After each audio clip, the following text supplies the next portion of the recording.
The mandible.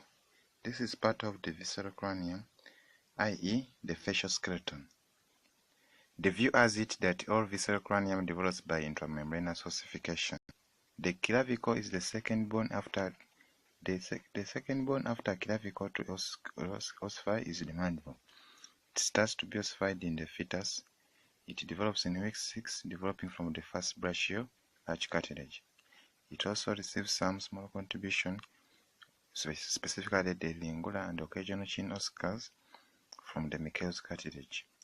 The condyle develops from the condyle cartilage, which appears in week 10. This is replaced by bone before birth, but continues growing until 20 to 25 years of age. The mandible has right and left halves with a midline, fibrous tissue that fuses into symphysis menti joint by the end of year 1. The structure of the mandible bone. This is the alveolar process. This is the symphysis menti joint going down to the chin.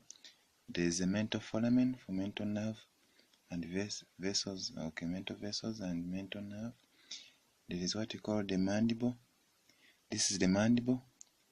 Here down here, up there we have what we call the oblique line. The oblique line. Then you come this side. There is what we call the head. Then the neck. This is the mandibular notch, and this is the coronoid process. And you come this side. This is what all of this you call it the ramus. And this is the body of the mandible. That's the general structure of the mandible from anterior view.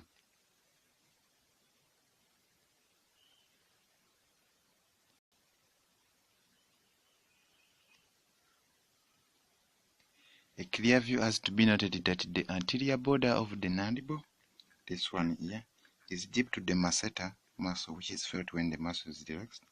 The posterior border of the mandible is overlapped by the parotid gland, felt below under the skin.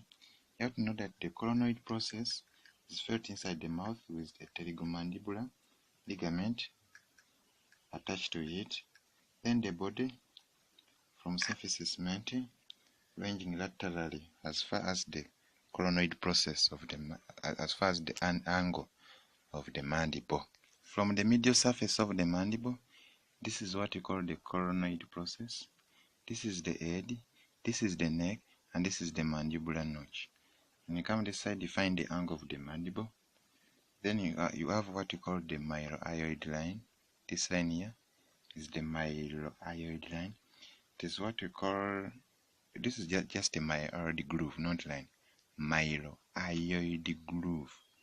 But this is what we call mylohyoid line. This one here, the mylohyoid line. So below it is what we call the submandibular fossa. That's where the certain part of the submandibular gland rests. Above that is the sublingual fossa, where the sublingual gland tries to rest. Then as you come this side, you find what we call the mental spines. These are the mental spines. Generally, this is the alveolar process. Mental spine, alveolar process. Here you see something going. Okay? This is what we call the mandibular foramen. Mandibular foramen.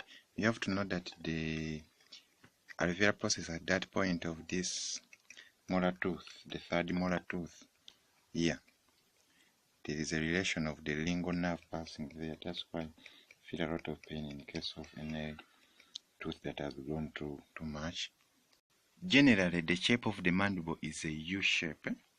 The U-shape. But you have to consider that the oblique line, this oblique line, you have to know it's an attachment of muscles that depress the lower lip. Muscles attached to the mandible. So you see this point here.